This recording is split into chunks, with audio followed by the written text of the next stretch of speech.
Everyone says the same thing. Renting is just throwing money away. In buying a house, that's always the smart financial move. But what if that's not always true? What if, in some situations, renting could actually make you richer? The idea sounds simple. When you rent, your money is gone forever. But when you buy a house, you're building equity. You own something. So it feels like buying is always better. But this logic is missing something important. Buying a house isn't just the price you see. There are hidden costs everywhere.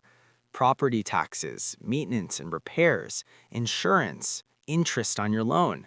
And these costs never stop, even after you own the house. Meanwhile, renters pay a fixed amount each month and avoid all those extra expenses.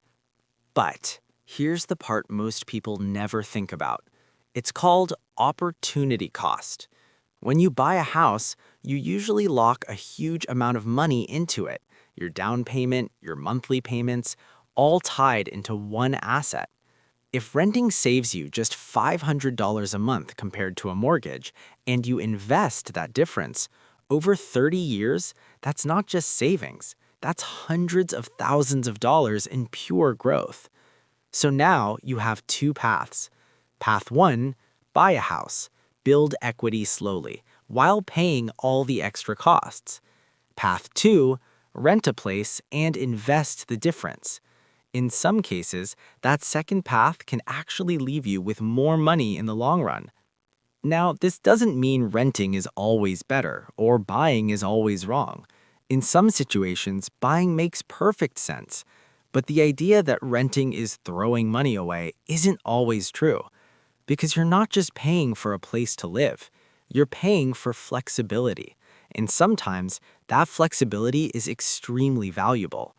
So the real question isn't, is renting a waste? It's, what is my money doing for me? Because in the end, it's not about owning a house. It's about building wealth.